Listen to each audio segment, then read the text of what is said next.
problem here. Oh no, it looks like we are live. Good. Right, let's open up Discord, and all those people will be laughing already at... Discord, I remember that. Where Yeah. are we? Well, you better open it quick, because we've got 5 minutes to download all the updates. Yeah. Okay. Hello, everybody.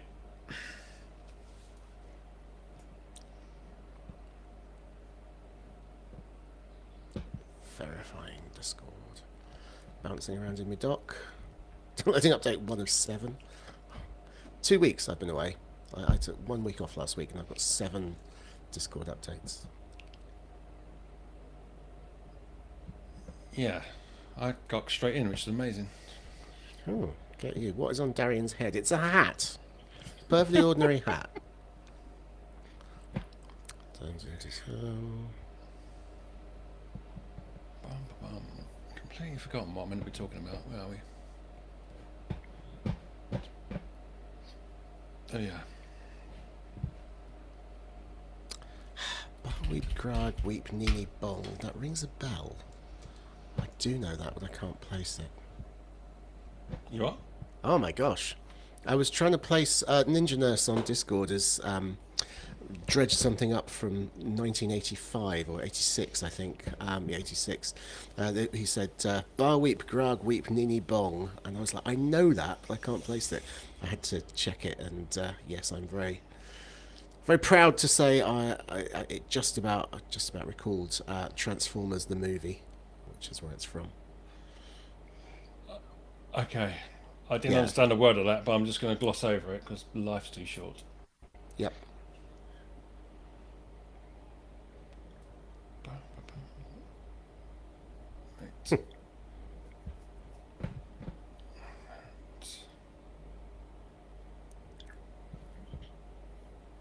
What happened to that? Well, Transformers, Jeff, is still, unfortunately, I think, going in some modern bastardized form, as I'm sure you're aware. But yes, Transformers the movie, 1986. And they've been around for a couple of years. Greatest hit. It was one of Orson Welles' star performances. Leonard Nimoy, of course, as Galvatron. Eric Idle, was it, as Wreck-Gar? Some quite notable names. Best animated movie of its day. Yeah, have you watched it again? It's awful. It's so bad. I can't believe I thought it was... Well, I can't believe I got so excited about it. Yes, Orson Welles' last role, and I think, did he record it from hospital or something? It's quite a tragic story, really. He didn't really know what was going on and didn't care. He was just in it for the money on his deathbed, was he? Yep. Well, got to pay those make sure medical the bills. Family are looked after, yes. I mean, legacy in every sense. I think a lot of films from the 80s do hold up, though, at least better than Transformers. Which is a low bar. I'm trying to think of one now, admittedly. Best films of the 80s? Karate Kid. Up there. Yeah. Goonies. I didn't think Goonies was that great, but maybe I didn't see it in the 80s. I saw it afterwards. Labyrinth, I think, is overrated too, but I know that will get me into trouble. Aliens, yeah, decent. Princess Bride. Are you on Discord, Nick? No, I'm just enjoying it through the medium of. I'm enjoying it through the medium of Daria. He's reading most of it out, to be fair. So. Yeah. Oh, good. On something happens with Riverside where it manages to fuzz one of us up every week, and it looks like it's you this week. So you. Oh. Yeah, Nick has Barry's camera, says Carl Dragaskas. It's normally me who gets the fuzz treatment, but Oh, that's fine. he's decided it's you this week. 2 people type the same thing at once. Are you on Discord, Lisa? I'm not, but I am also enjoying it in the Fine. same way. Well, we've got another 80 seconds of this before we have to move Yeah, on. I lost my timer because I had to put it out. How many have we got? 77 listening. That's not bad. 77? Yeah, I'm about 77 online. I can't prove they're listening. That looks like a Chris Finn. Maybe it's, I don't know. I'm not listening, says David. Never does. Never bloody does. Right. Back to the right screen.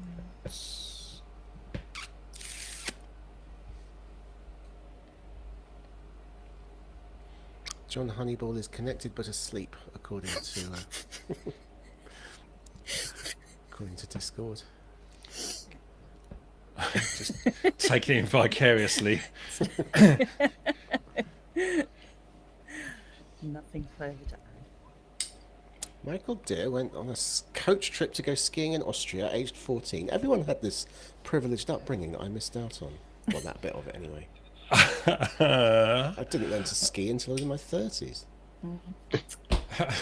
Yeah. Tragedy. Esther Ranson's on the line, Darren. She's got a golden heart. I did go to a boarding school, but we didn't get to go skiing. It was an outrage. Oh, shit, it's 1 o'clock. I got distracted. 1 o'clock, everybody. Actually, 10 seconds past. Good afternoon and welcome to the PC Pro podcast. It is, where are we, 15th of May 2025, and I'm Barry Collins, news and features editor of that PC Pro magazine thing. And I've got a very different crew with me today. We're starting with the old favourite, that's Darren Graham-Smith. Less of the old, thank you. Hi. And then Darian's better half, Lise, is joining us. How are you, Lise? I'm very well, thank you for having me.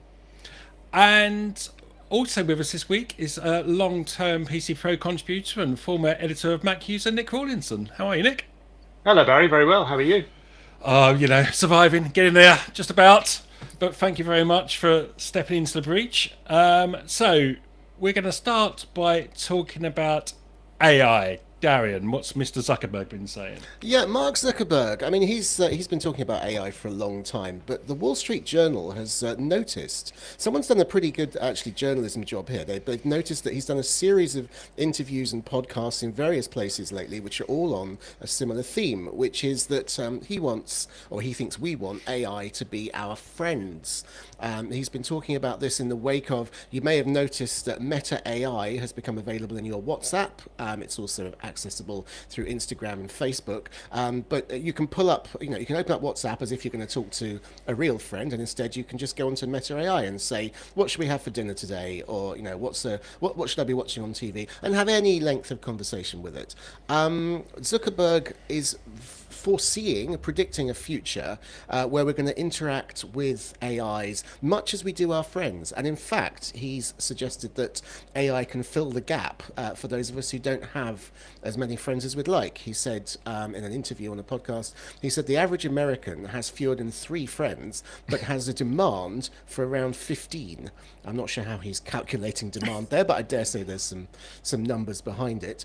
So he thinks that chatbots who really kind of get to know you. He's very interested. This is the Facebook guy, so of course he's interested in data mining. He's not just talking about generic Eliza-style responses, but something which has learnt as much as it can about you. He thinks that those can be not only friends, to pass the time with, but also they can be supportive. There's been a mention before, I think, of AI therapists, which does raise a few kind of 1,000 red flags. But the Wall Street Journal, they did speak to a professor of psychological science at the University of California, who said that although this does sound concerning, for a lot of people, certainly in the US, where Zuckerberg is based and where he's thinking of, it's not the case that an AI will stand in for a therapist. A lot of people can't get access to a therapist, or they can't afford one. So as he says, it's not chatbot versus therapist, it's chatbot versus nothing. Yeah, I mean, it's easy to sort of laugh at that kind of thing, but you do see, I mean, I spend an awful amount of my time looking at this stuff for various projects, and you do see people online saying chatting to an AI has helped them to work through problems, personal relationship problems, or, slight mental health issues. I don't want to overblow the AI's capabilities, but you do see a lot of people saying it has helped them work through stuff. I can see how that happens. A real therapist will not say, right, here's all the specialist knowledge that I have that you don't, and now I'm going to teach you how to be better. Really, I mean, a lot of the time they just act as a reflector of your own, condition. But also just a voice to talk back to you, to sort of talk through an issue, to work through an issue. is whether it's artificial or not might help sometimes. Nick, what's your thoughts on that? I think Darian's right. I think sometimes the therapist is just there to be an ear that you could, rather than talking in a very abstract sense to the wall, you've actually got somebody to talk to.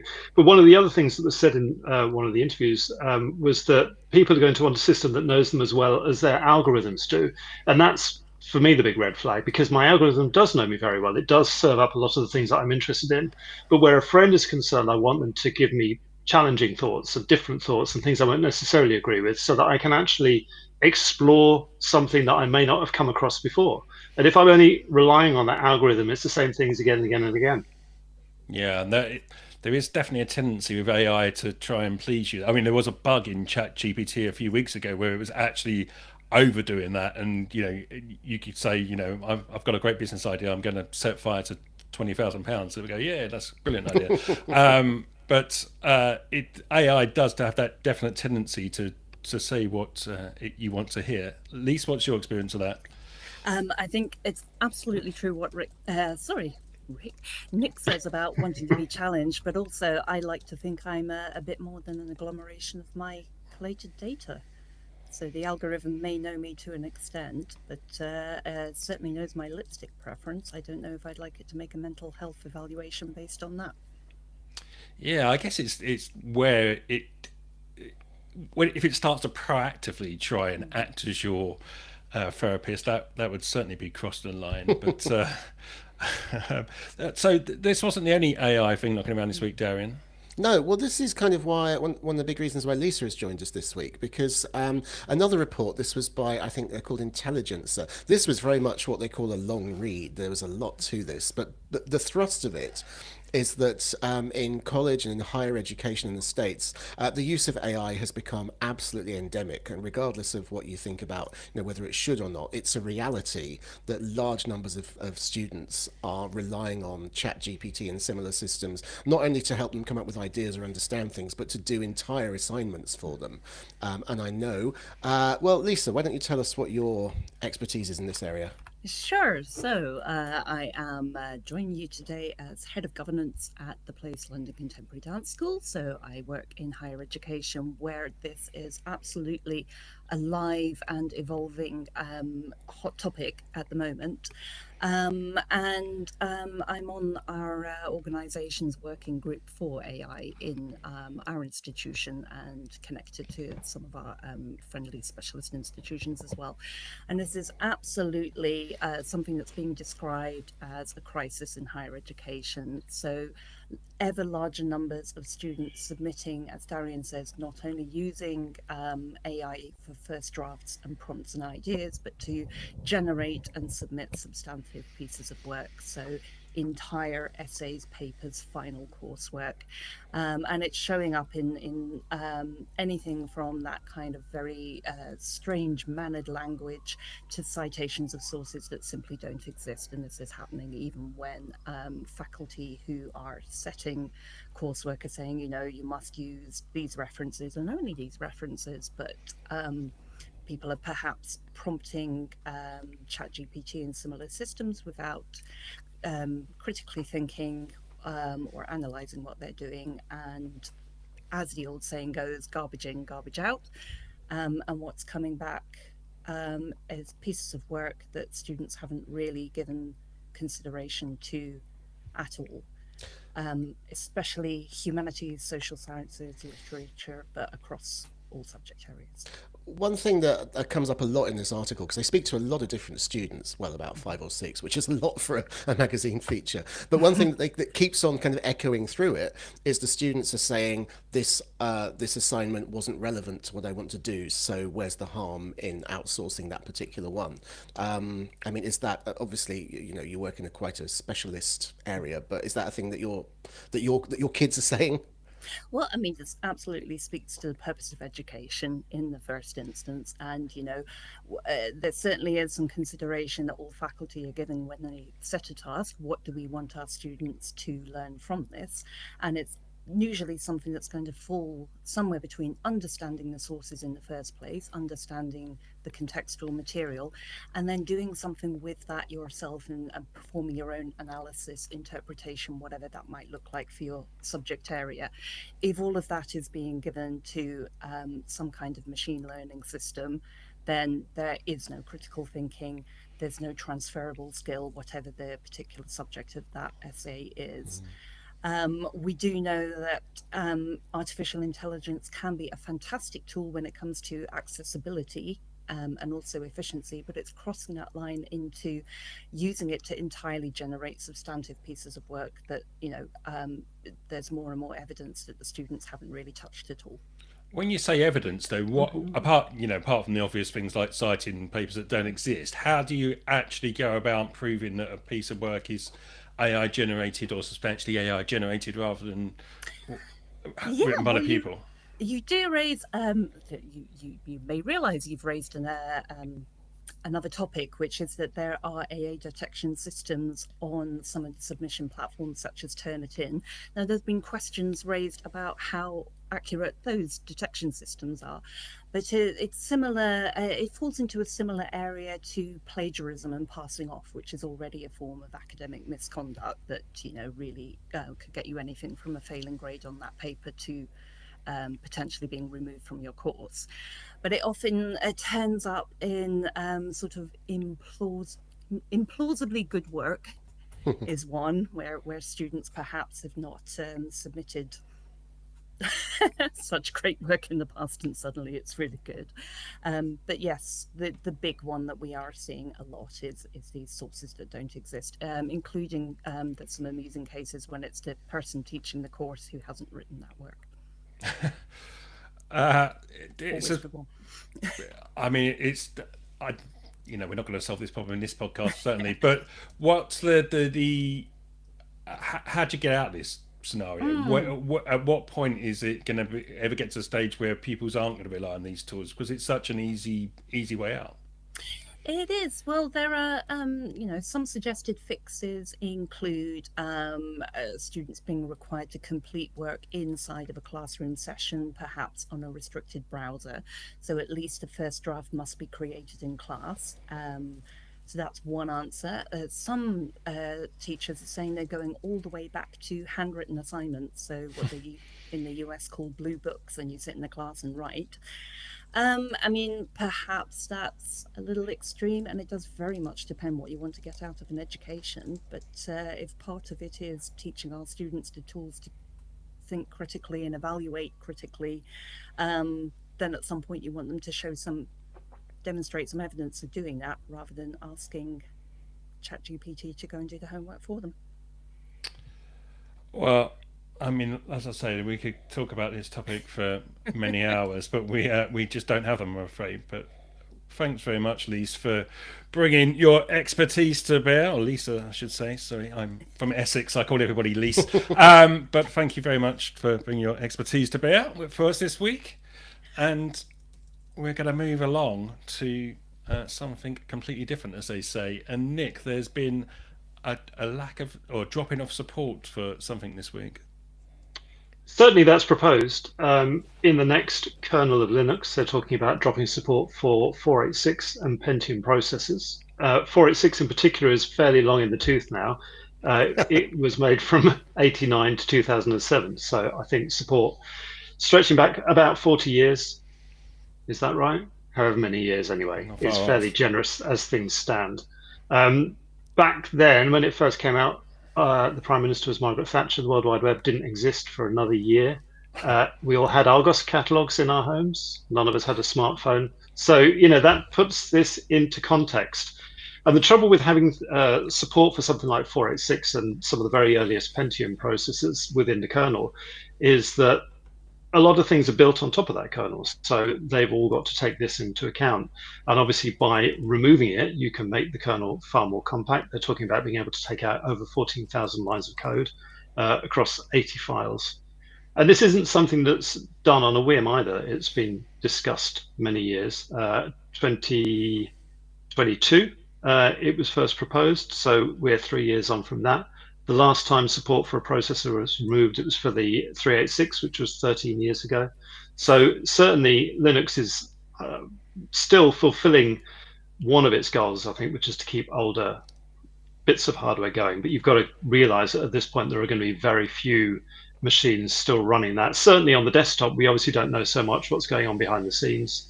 And there is something to be said for supporting hardware that just works. So for example, on Space Shuttle famously used 8-inch floppy disks right to the end because they just worked. And I dare say this stuff on the ISS is very similar. But I think certainly as a around the clock Linux user myself, I'm not going to be mourning the loss of these very old processors. Can I ask? Sorry, I don't fully understand everything about the way that Linux operates because it's a creature of its own. So presumably, although support may be removed from the kernel, it's possible for someone to fork that and maintain support for 486s into the future. Or is that wrong? Is the kernel the one thing that you can't get like multiple distributions of? Well, there's the one question I wish you hadn't asked. My understanding would be that probably you could do, as you suggest. Whether that is correct or not would require a bit more reading around the subject. I suspect, as you say, it's just a fork in the road, isn't it, now? And then the kernels developed in future distros will drop that support. But the interesting, I mean, how, I guess in Microsoft's case, if they're trying to decide which processors are supporting Windows, they've got reams and reams of telemetry firing back to them every day to say, what processors are used inside Windows machines. I suspect that's not the case for Linux distros, at least not in any collective sense. No, I mean, one of the things I like about using Linux is I feel very much left alone. So what I do on the machine is, up to me, and I can tweak it however I want, and I feel that I'm not contributing so much to somebody else's data set. So, and I did ask around online, try to find out how many machines were using 486 and early Pentium processors, and I couldn't get a definitive answer. It's going to be, one of the estimates I was given was less than 1%, but who knows whether or not that's correct. I wouldn't question it personally, but I think the fact that we're not getting this kind of telemetry means that we're never going to really know for sure. And unless there's a big outcry and throwing up of arms, then it's probably fairly safe. If you're hearing any background noise, I can only apologise. It seems Darian's moved to Heathrow rather than Oxford.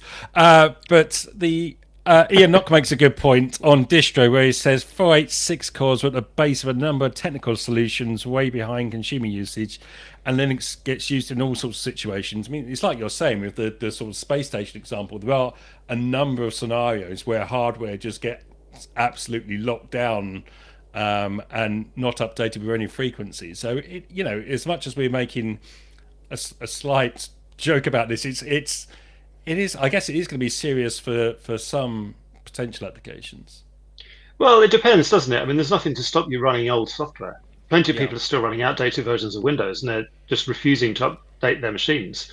And some because they're not running machines that will run Windows 11, and the answer to that obviously is buy something new. You don't need to spend a huge amount of money on it. You can buy secondhand and get something that's going to run an update operating system.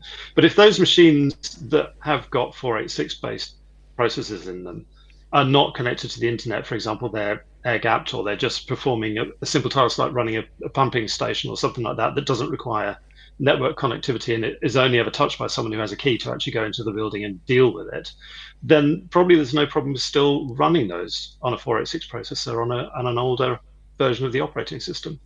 I was wondering if I could come up with any reason why a computer that's currently running on a 486 couldn't be moved onto a Pentium 2, but I guess the answer is like any computer which didn't do that 25 years ago, there probably is a good reason. It's probably something to do with maintenance support, or just like a lack of physical ability to or lack of business, what's the word? Lack of a justifiable business plan for doing so. So, I mean, if you're using something that's already already super old, then switching to something else that's super old is probably not high up your list of priorities. Well, and on the flip side, moving something running legacy hardware from 30 years ago to today's processors, I imagine the software support would be interesting at the very least. Well, nowadays, I mean, you wouldn't do that. Of course, you'd virtualize Yeah. the machines. So, I mean, in a way, like you say, I mean, even if it's not air gapped, if you really trust your virtualization host, maybe you shouldn't. That's probably a can of worms. But yeah, then there's I don't really understand why a physical machine running a 486 would still would still exist beyond about 15 years ago when virtualizing machines became commodity technology. As Jeff Campbell says, technological inertia. It's magnificent to watch it in action. Sorry, Nick, go on.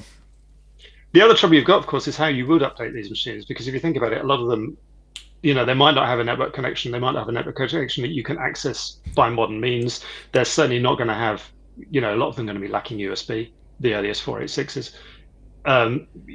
Good luck putting a micro SD card in there or anything like that to upgrade it. They probably haven't got Wi-Fi.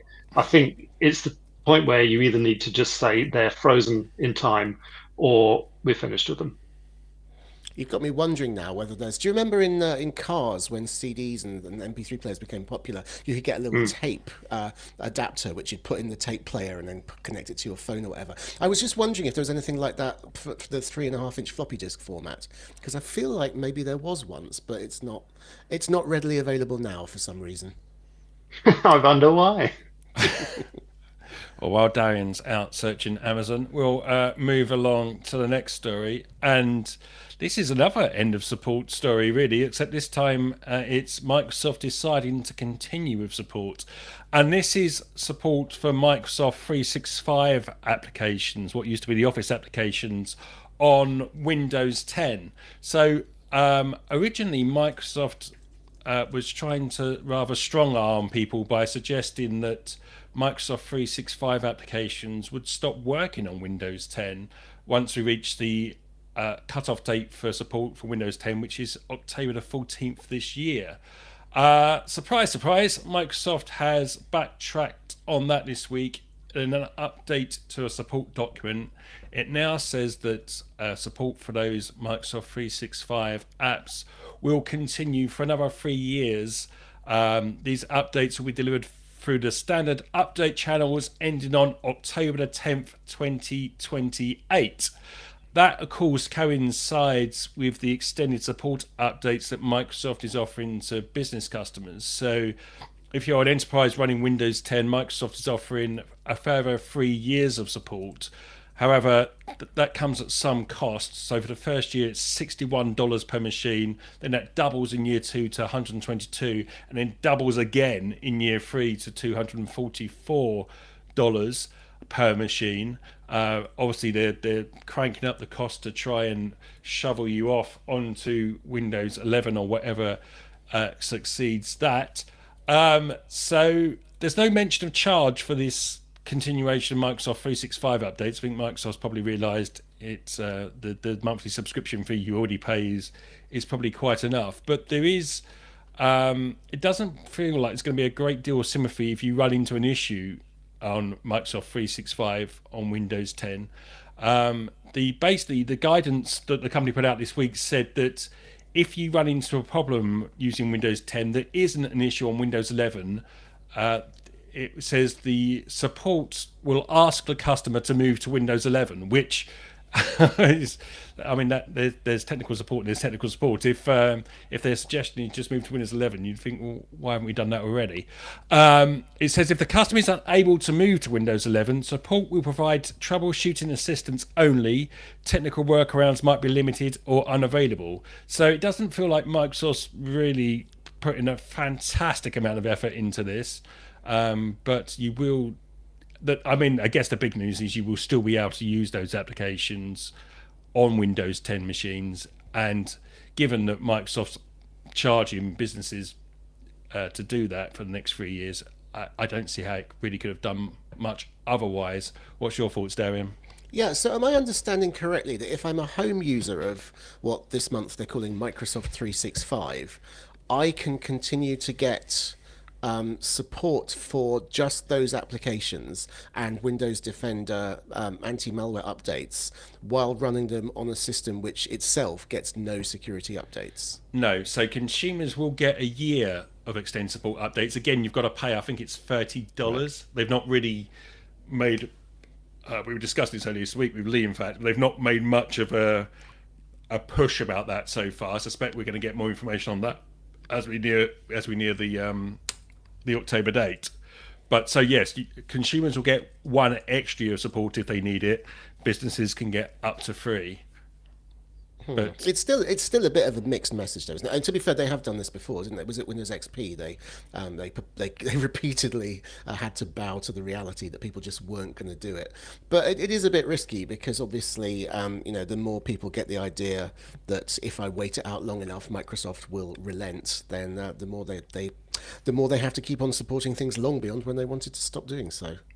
Yeah, I mean, Apple's sort of doesn't seem to. I know Apple is a very different case in that it controls the hardware stack as well, but they are very successful at moving people on from one operating system to the next, not leaving this enormous legacy. I mean, if you look at the latest stats from StatCounter, it's still if you just look at the Windows version market share, Windows 10 is still outstripping Windows 11, and we're 4 years into that.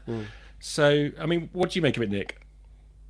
It's interesting that you bring up Apple. I think there's a lot of excitement when Apple comes out with anything. It doesn't really matter what it is. There's still that sort of golden glow where the brand is concerned. And I think a lot of people buy into that, whether it's on the phone or the desktop or the laptop. I'm not sure whether the same can be said of Windows. I mean, as someone who doesn't use Windows a huge amount, certainly for me, it's the idea of moving up is not that exciting. But I did go to 11 as soon as it was available from 10. Because I just think you should. I think if it's available and it's, your machine's going to run it, why wouldn't you do it? I've completely lost my train of thought. So bring me back on track. Well, I'm getting some stick from the Discord crowd. Jeff and Ian both saying generally Apple phases out its hardware and you lose support after like 8 years, and that is true. But what I was trying to say was that if you look at the operating system version stats, Apple is much more successful at moving people onto newer versions. You'll see a lot more people on the latest version of Apple operating systems than you will on those that fall away. And yes, part of that may be because it brings up the drawbridge at a certain point. But the thing about Apple, though, is that they will keep supporting an OS release, which is 4 or 5, I think, years behind, if I'm correct in this. Maybe not fully, but you can still use, I think, if you've got an old Mac which is running, I can't remember all the silly names, but let's say the 2021 version of macOS, it will still that will still work, and you can upgrade through the years to bring yourself up to date if you want to. And there's like a gradual accretion of improvements and reasons to upgrade, and it kind of makes sense that by the time they kill it, it might be 7 or 8 generations behind. But the thing I think that's annoying everyone about Windows in this particular iteration is that Microsoft hasn't given any particularly good reason to move you from Windows 10 to 11. They've just said it's time. We want to enforce these security improvements, but for many people they're not actually particularly significant. And people feel like I'm only 1 generation behind. I'm still using the operating system which you were still releasing active updates for until very recently, until a couple of months ago. It's infuriating that we can't just stay on the legacy path while you go off into the future. Like everybody has to stay tight and close to the latest version. I think they haven't done that in the past so much, have they? I think I can't remember, because I mentioned Windows XP remained supported for quite a while after 7 was already out, I think. So you had like the Vista. The Vista interstitial, but yeah, it's Microsoft kind of they've themselves they've created a sense that they're rushing people off what was admittedly informally, and it kind of got blown up a bit out of proportion, but there was a sense that Windows 10 was going to be the last version, the eternal perpetual version, and we wouldn't have to go through all this nonsense. So the fact that we do, for, as I say, not a single clear, well articulated, easy to understand reason, is frustrating, and they're not doing themselves any favors, I think, by kind of semi-admitting that by saying, "Oh, all right, go on, keep using your stuff for a bit longer." I Yeah, I think mean, they're doing nothing. Sorry, go on, so Barry. well, I was just going to say the other issue, of course, is a lot of people just can't upgrade from 10 to 11 because of the TPM requirements, the additional hardware. So you're sort of stuck on that platform. You've basically got to upgrade your hardware, or or you're stuck. And a lot of people just don't like the idea of being blackmailed into buying a new PC. Frankly, Nick, sorry, go on. Yeah, it's gone again, but it was no doubt very important. You should have lunch before the podcast, is my recommendation. I'm going to write it down. Okay. Well, if we've got nothing more to say on this one, let's move along. And there's coffee shops are getting a little bit feisty with their Wi-Fi connections, Darian. Yeah, this affects home workers such as the three of us and many others around the world. But the story, as usual, is focused particularly on America, where recently Starbucks changed their policy. It used to be for many, many years that you could go into any Starbucks in the US with your laptop and sit down and just camp and use their Wi-Fi for as long as you want with no obligation to buy anything. They've changed that. You now have to be a customer to sit and use their resources. And this is not a one-off. I'm sorry, I can't remember where I got this report from, but it was Axios. They've been talking to cafe owners and similar businesses, and there is a move to sort of clamp down on people camping out all day. Maybe buying one lemonade in the morning and then spending 8 hours occupying a table while they're doing things. And it's a little bit of a change, a bit of a sign of the times, maybe. I mean, I think it was in the sort of 2010s was the cliche of you'd walk into the cafe and you wouldn't hear a word, you just hear click, clack, click of people on their laptops. But one thing that, I mean, with the rise of remote working, I think it's become more of an issue. That's become more of a reality for more sort of small independent cafes that perhaps, can't tolerate it. And also, I think maybe there's as a continual sort of change in etiquette, much as it seems to be the norm now that people will walk around holding their phones in front of their faces so that everyone can hear their conversation. I've noticed, and it's been reported, there's a growing number of people who will have meetings in cafes and the like, who actually whip out their computer, often using headphones, but that's annoying because you hear half of the conversation, not always using headphones, which is annoying in a different way, not tinny little people discussing the TPS reports, etc. So it's maybe, a bit of a change of something that was a fact of 2010's life is not going to be available forever. Yeah, I have to say it's not just America. I've seen this in. I was up in Inverness actually, just before the summer, and innocently got my laptop out in a cafe, and was quickly told that this was a no laptop cafe and you weren't allowed to do that. And I think you've seen that increasingly, and it's hard to really blame these businesses to some extent, because if people are sitting there all day not really spending anything or buying the odd coffee here and there, that's that comes at an expense. You're taking up space in their business. I don't really have a huge problem with that. What's your thoughts, Nick?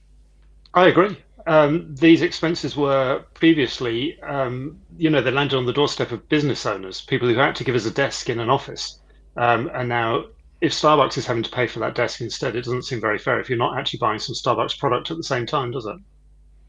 No, I mean, I'm sort of surprised Starbucks even tolerated it for as long as they did, but I guess in some sense, it was just getting footfall through the door, wasn't it? I mean, I'm sort of less sympathetic to the turning off Wi-Fi altogether. I think if especially a lot of these public spaces, certainly in train stations and stuff, are really difficult to get a mobile signal sometimes. So one thing I've seen is they'll clock your MAC address and they'll give you like 1 hour of Wi-Fi a day. Which is fair enough. Yeah. I think again, if you've got a time limit on it, that's fine.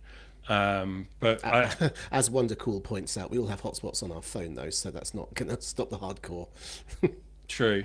There's a lot. This has really exercised the people on Discord, and you can join us live at 1 o'clock every Thursday at pcpro.link/Discord if you want to join the hoi polloi and rabble who comment as we talk. Ninja Nurse says libraries exist for a reason.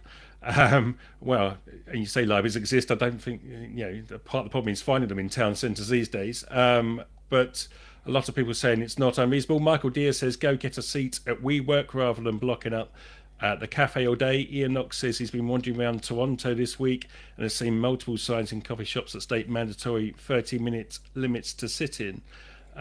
So I think there's a general swell of sympathy for the coffee shops that are just trying to make an honest living. There is something though about, I mean, that library thing does make me think we have lost sort of what they call the third space. There are fewer places to go that aren't commercial spaces, I think, than maybe when I was growing up. I don't know if that's really a good excuse if you're, taking your laptop and doing paid for work, but it isn't obvious where else you'd go if for whatever reason you need to get out of the house. Well, actually, I've seen quite a lot of, so there's this sort of microbrewery and taproom thing happening quite a lot down here in Sussex, where you get sort of, there's one just opened about a year ago on an industrial estate over the back from me, and they encourage you to come in and use it as a workspace during the day with coffee, and they have lunch bars and whatever, and then it's a pub in the evening. So they're sort of making use of that space in the day when, if it was just a bar, it obviously wouldn't be very full in the middle of an industrial estate. So Is it the tragedy of the commons? That's where, I mean, it used to be when Starbucks started this policy, there were few enough people with laptops, few enough people who'd want to spend all day there, that it was a benefit to them to use some spare space and sell these people, even if it was just one coffee, then that was great. But as it becomes more popular, it gets overused. It's like roads. There's a very active issue in Cambridge at the moment. Everybody wants to come here, and so the roads get clogged up, and so they close them, and nobody gets to use them. Oh, yeah, it's Cambridge you moved to, isn't it? Not Oxford. I misplaced you earlier. I knew it was one of those terrible universities.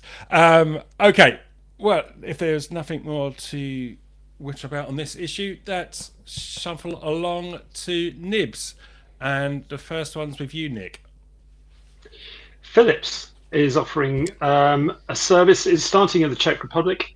Sorry, it's not called the Czech Republic anymore. It's Czechia, where they've recognised that apparently 77% of us Europeans like to repair rather than buy new products. I haven't actually found the source for that, but it is on the Philips website. But we frequently end up buying a new one because a good example there is, I don't know whether you can see, I've lost a tooth from my clippers. So what they're actually doing where you're going there for a minute. They are making 3D parts available to download so that if you have a 3D printer at home, you can make a replacement. There's only one part so far, which is for a set of clippers, but they are working with a company called Prusa Research, which has got a history of making 3D printers that they have open sourced in the past. So there's a nice open source ethos throughout the whole project. So hopefully we're going to see more of them appear over time, and we'll be throwing out fewer things. My issue mainly is not so much with little plastic parts, it's things with batteries that can't be removed. I'd much rather see a way of swapping them out. But what kinds of things are they talking about in the longer term, do you know? Well, they're asking people, you can actually submit through the philips.cz website for things that you would like to see it producing spare parts for. And it's also asking 3D enthusiasts to come up with their own ideas. I mean, if you look online, you'll find there are, for not just Philips, but various manufacturers, things that you can download the pattern for to build your own at home. But it's just nice to see a manufacturer actually getting involved themselves and doing something to reduce the amount of electronic waste that we generate. Absolutely. Well, no arguments here. If it can wrestle up another remote control for my telly, that'd be very handy because the kids have lost the last one. Right, next one is with me, and this is ScotRail, which has announced plans to start trialling the use of Elon Musk's Starlink satellites on its trains. So we've seen over the past couple of the years a number of airlines have decided to start using Starlink to provide the Wi-Fi connectivity on board, and that has massively improved. I know I've read some reports earlier this week. I think it's Emirates have got it now on their fleet, and people saying how it's completely transformed planes as basically the last bastion of no connectivity. Now there's no escape. People are going to be having those Teams meetings on planes as well, and now likely to be having it on trains too, because ScotRail is doing this 6-month trial on its lines, I think from Inverness to Wick, and up to Aberdeen as well to see whether that it can replace the onboard Wi-Fi that currently exists, which I guess is run off 3G, 4G connections. Yeah, that's the problem with it. I mean, you want to use the Wi-Fi when you've got no signal on your phone, but the Wi-Fi is just using the same tower. So when you've got no signal, it's got no signal. Yeah, well, I don't think that's the biggest problem. I think the biggest problem for trains is tunnels, and I'd be interested to see how they get around that issue, because obviously you can't hit a satellite when you're going through a tunnel either. And we 10, 15 years ago, I was using the Wi-Fi that used to be on the Brighton to London line, and it was fine until you went through a tunnel, and then it completely dips out. So unless they're putting some kind of repeaters through tunnels, then I imagine they're going to have the same issues. But it'd be interesting to see that. That's certainly a lovely. I did that rail journey last year up from Glasgow to Fort William, and that's one of the most beautiful lines on the route. So be interesting to see if they can make it work. Final ones with you, Darren. Yes, well, we've talked a lot about the Online Safety Act, so I noticed Barry put this as just a little nib this week, but it's an interesting one. The Online Safety Act includes categorizations for different sorts of online providers who will have different responsibilities for how they're supposed to keep their users safe. This week, Wikipedia has launched a challenge saying that under the terms of the OSA, it looks like it might qualify as a Category 1 service, which means it has to keep all sorts of records and go through all sorts of procedures to protect and indeed log user activity. And Wikipedia thinks this is very much not in line with its mission and unnecessary.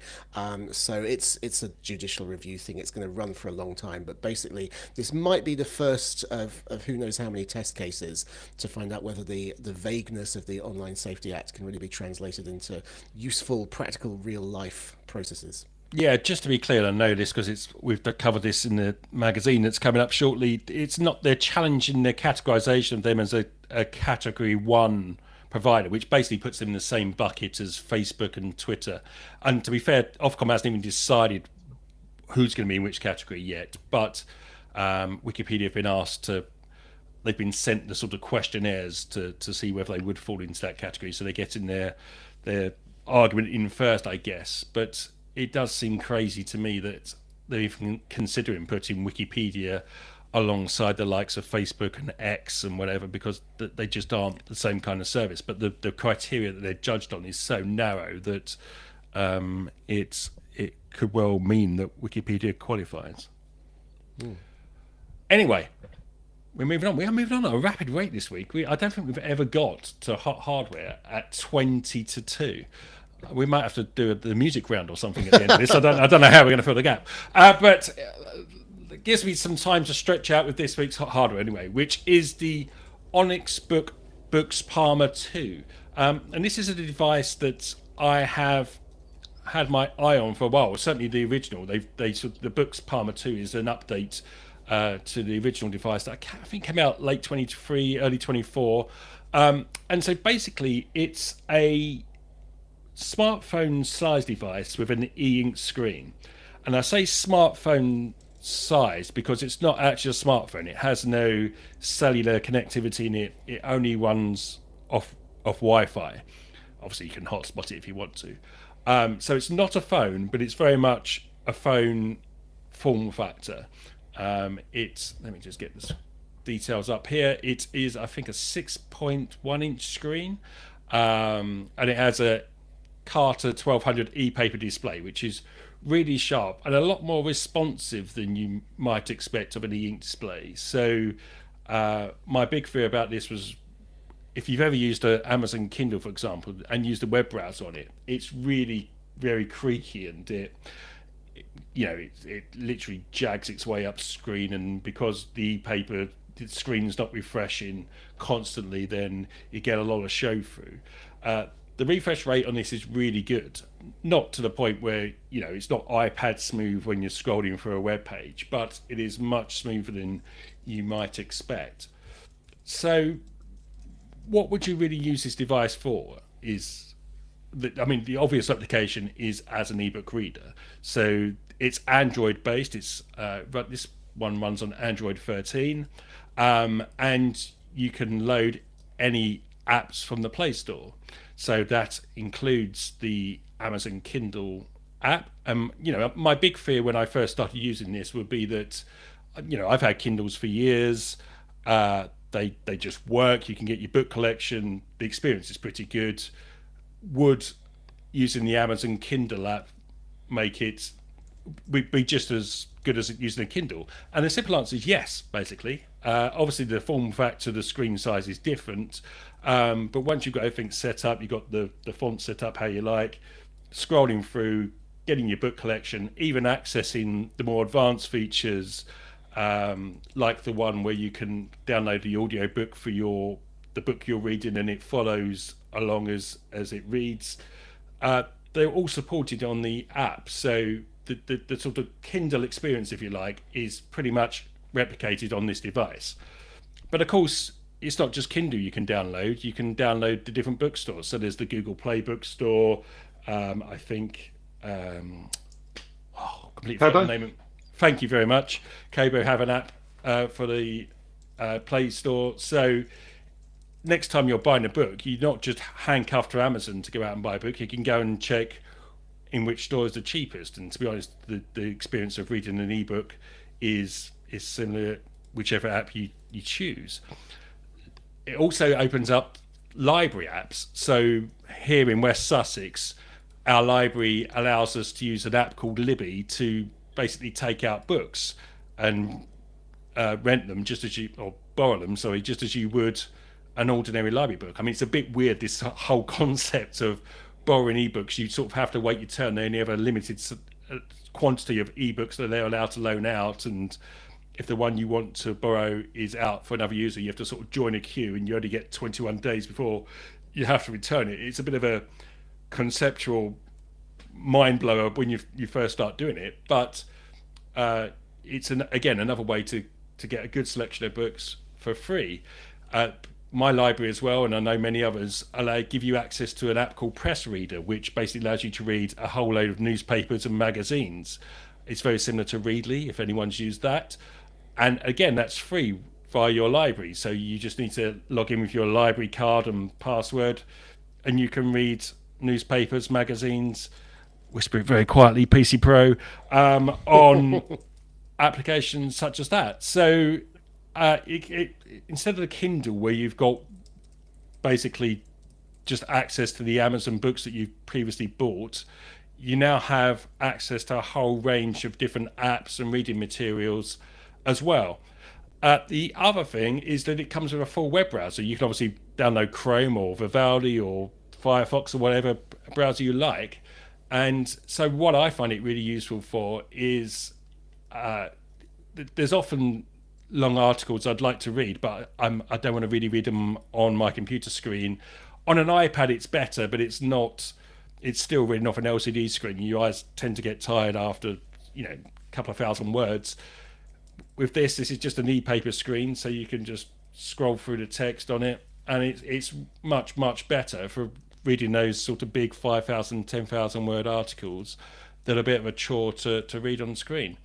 So overall, it's just a really good device for reading with a variety of sources to read from. It also does audio and music, so you can download Spotify if you want to listen to Spotify while you're reading. You can do that in the background. There's local storage, so you can download your own music collection if you have one. Overall, it's just a really good device.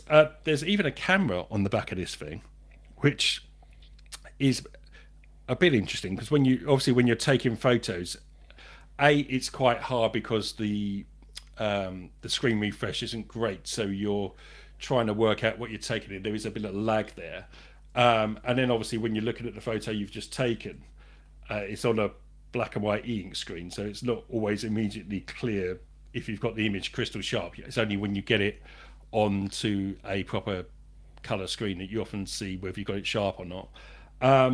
But what it can be used for is to scan documents. So it has, Nick's gonna love this, AI on board, so you can just put it over a document. It uses OCR basically to drag in the text, and you can read that way. So it's just another nice little feature to go with it. This thing is, I think it's 279 on Amazon at the moment. So not as cheap as the cheapest Kindles, the sort of Paperwhite level Kindles, probably about £100, £150 more than you used to paying for a Kindle. But in terms of features, it's miles better. Questions? Just, are you really using it? I mean, obviously you've been trialing it. I think you said you were looking forward to it, actually, didn't you? I mean, how does it slot into a real person who already owns a smartphone and a Kindle's life? Because I've used it as a replacement for the Kindle, basically. I mean, to be stressed, I've only had it about 10 days, so I'm still in the testing phase. But I basically have a Kindle by my bedside that I use for reading for about half an hour a night before I go to bed. It's just replaced that straight out. But also, last week I spent a couple of days at the cricket, for example. And so, if you want to read something during lunch, you can just pop something like that into your jeans pocket. Whereas if you're taking a Kindle, I mean, they're not huge. You can probably fit them into a jacket pocket if you try. But it's just much more convenient, more portable to carry around. So it's basically as a Kindle replacement right now. Is that a bit pointless? You've got a Kindle. I mean, Darren makes a good point that you've got a Kindle and you've got a phone. I don't understand why you would necessarily install the Kindle app on the device and carry on effectively using Kindle just on something different. Yeah, I agree. So look, if I was buying for myself, I don't think I would go out now the advantages aren't strong enough right now to go, I'm just going to ditch my Kindle and spend £300 on one of these right away. But when it comes to if it was coming to my next hardware refresh, I would buy one of those rather than a Kindle, because the variety of different apps you can use to read material, the web browser, the portability of it is much better than the Kindle offers. So I agree, it's a hard sell if you've already got a Kindle. The advantages, they're good, but they're not like I'm going to spend another £300. But the next time I come to replace a Kindle because it's just knackered or worn out, then I think I would go for something like that. I actually switched to, sorry, you go. I went to Kobo at the beginning of the year. I still have my Kindle. I've got about 450 books on it, so it's not going anywhere. But I bought a Kobo Libra 2, which is one of the color ones. I've not used the color at all, but book covers do look very nice. But two of the things that made me go there were two things that you talked about. One is that it's very easy to borrow from the local library, and our library is very good at doing that. Like you have to queue for the most popular books. And I guess that just comes down to licensing. At the end of the day, they'll have bought maybe 10 licenses for a book. But the other thing is it's got Pocket built in. So I save an awful lot to Pocket, and then I can read it in the evening without worrying about blue eyes before going to bed. Yeah. In the Vivaldi browser that I use has what's called a reading list feature, which is similar to Pocket. So you just say, add that to my reading list, and then everything syncs onto the browser on the Palm 2. And so I can just pick up the same article from there. But Pocket is perfect for that kind of application as well. I was going to ask just what precisely the benefit is to having this rather than just using your Kindle as the Kindle, etc., etc. But so I've just understood that Libby is currently not available on Kindle in the UK, which I previously did not apprehend. Is there anything else that I've missed or that hasn't been mentioned that makes this better than the Kindle? Given that, I mean, apart from the Libby thing, which I totally get, perhaps I'm being foolish, but I don't see the advantage of Kobo other than that. I realise that it's good to support a diverse market and a diverse ecosystem, etc. But if you own the Kindle, it's probably you're probably going to stick with Kindle, if that makes sense. Well, that was my attitude until recently. But the Kindle app is so good that there's absolutely nothing I miss. Oh, sure. Sorry. What I meant is, I would be happy to stick with the Kindle platform on my existing Kindle. So the idea of buying a replacement device, which also allows me to use Kobo, is not very attractive. But it's not just Kobo, it's Libby, it's the press reader. So there's basically anything. Google Play Books, any of those services are available. Maybe what I should have also said is I don't really mind reading on my phone from time to time. In fact, certainly for press, for magazines and so on, having a color screen is a positive. I wouldn't necessarily use. I do own a Kindle. I do use it for reading. If I want to read Harry Potter and the Order of the Phoenix, I'm probably not going to do that on my smartphone. But for occasional, because it syncs anyway, because it's smart enough. You can just pull your phone out if you find yourself. If your train is delayed, you can just read the next chapter of whatever you're on. I don't know. I mean, it's quite clear. I guess I'm not really very convinced that this is solving a serious problem that many people have. Well, I don't think. Go on, Nick, and then I don't think it needs. Yeah, it doesn't need to solve a problem at the end of the day. It's like saying, why would you buy a Volkswagen rather than a Ford? At the end of the day, they're just two different products that do the same job. And as Barry said, supporting diverse ecosystems is great. So the fact that my reading now is split between my Kindle and my Kobo, it doesn't make any difference to me. They both give me the same experience, and it gives me twice the shops to have a look at. Generally, the prices seem to be the same. I go on to Amazon every morning and look at the 99p books, and if I want to buy it on the Kobo, I'll go then to Kobo store, and generally, I've found the prices have been very similar, if not the same. I think what you said is entirely compelling and makes perfect sense to me if this device were 50 quid. But because it's 3 times as much as a standard Kindle and as much as a regular a low end, low to mid range Android smartphone, I'm just not seeing it myself. Yeah, I think 3 times a bit much. The Paperwhite's about 150, so it's about double. The entry level Kindle is 95, so okay. But it's the other one is that to not use your phone is because if I'm reading something substantial on my phone, ping email, ping Slack message, ping on X, you're constantly distracted by stuff going off on your phone when you're trying to read long articles.